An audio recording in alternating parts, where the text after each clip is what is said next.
So now that I have another old cathode ray tube, it seemed natural to find even more old stuff to hook up to it. This is Mr. MegaManFan, by the way. Like, share, comment, subscribe. You know all the things to do. Now this says that it was $8.99, but they were having a yellow tag sale at this thrift, so everything was 50% off, which means I got this Atari plug-and-play joystick for under $5, and frankly, $5 is about what I would spend on one of these things. More seems like too much, but first we're going to need to take out any batteries if there are any in here. Sadly, there are often batteries left inside, and if there aren't any batteries in it, so much the better.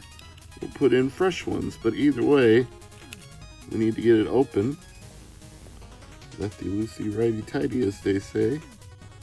So, using this teeny tiny little screwdriver to undo the screw.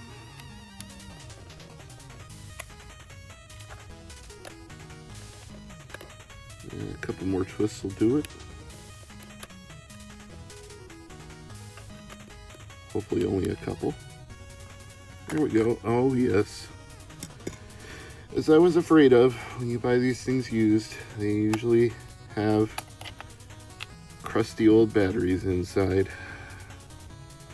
Thrift stores do not care, nor do the prior owners care. And this is the result. Yuck. Well, that's not the worst battery corrosion I've ever seen, so I feel like there's a better than absolute zero chance this will work. Maybe at least 50-50. But let's unwrap the cord, plug it into the set, and flip the power switch once we put some batteries in, and then we'll know for sure. Let's flip the switch and see if anything happens. Yeah, it's working.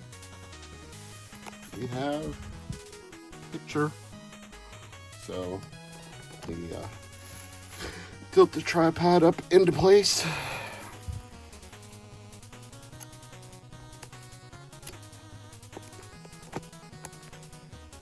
And I'm going to turn off the light so it doesn't reflect off the CRT.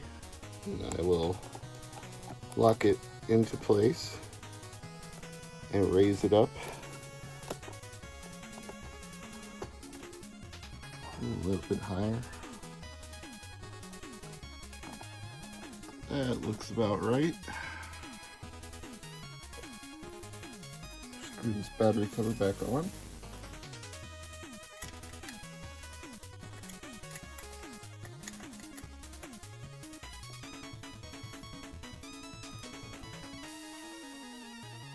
And then I'll select the game, and we'll see how this NES on a chip conversion of Atari games is. I'm pretty happy though with the fact that it works and it was under $5. I just wish the previous owner hadn't been a complete jerk and left the batteries in there, or that at the very least they had been taken out by the thrift store, but what are you gonna do?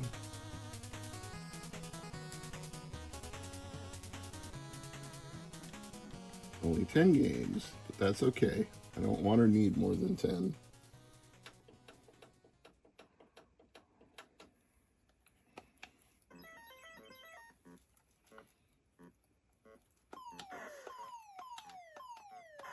This looks more like Atari 7800 asteroids than Atari 2600 asteroids.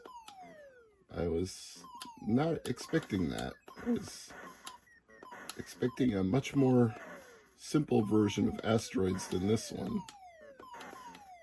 I'm not complaining, I'm just surprised.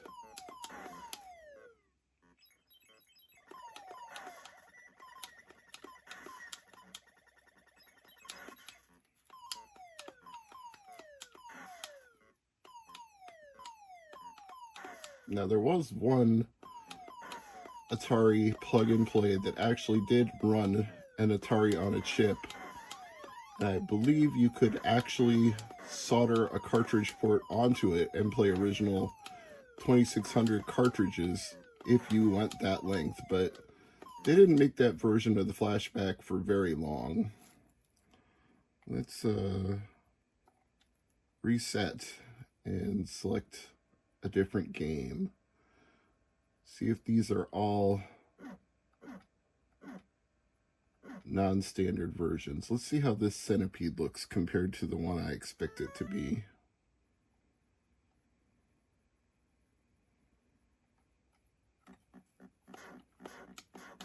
Yeah, this also looks better than the Atari 2600 version, so it's either Atari 7800 or they just wholesale said the heck with it and put original conversions on here, but I suspect they ported 7800 versions and just called it a day, which is ironic since the 2600 versions would have been far easier to port, graphically speaking, but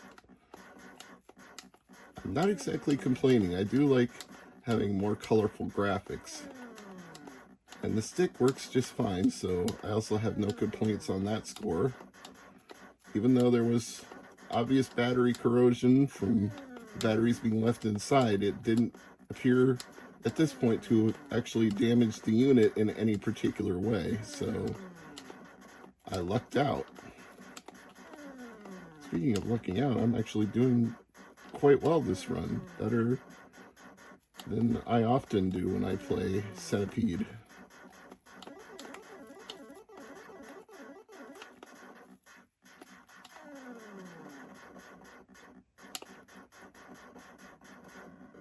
Well, I was going to die sooner or later. Let's reset and select another game. One more before I wrap this video up.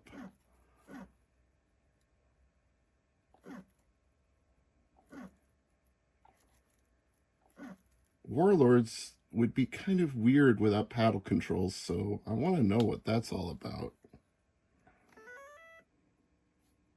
Well, that looks exactly like the Warlords I expected. I wonder which one it's going to have me oh, I'm controlling the one in the upper left corner. So I'm having to use left or right on the stick to move my controlling base. Yeah, I would much prefer paddles for that, but hey, at least it works. You know what, let's do one more. Since I did the Canyon Bomber in my last Atari 2600 paddle video, the one where I tested the 4-in-1 cartridge that came with paddles on the 2600 Plus, let's try it on here, see how it compares. Well, that looks about like the Canyon Bomber I expected it to look like.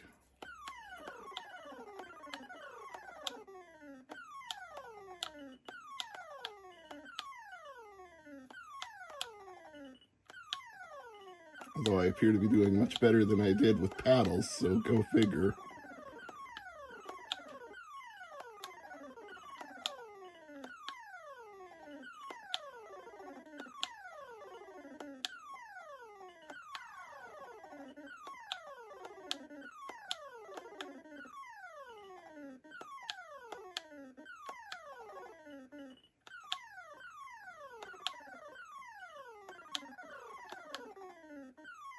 I'm certainly outscoring the computer.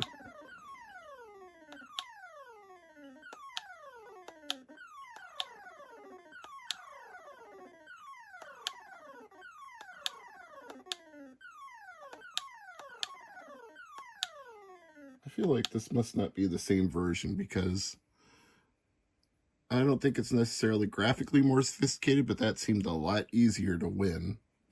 Alright, this is Mr. MegaManFan, and even though this thrift store committed the cardinal sin of leaving their batteries in it, and the previous owner could have done better and taken them out, it works. So I've now got another system I can play on this old CRT. And as always, thank you for watching.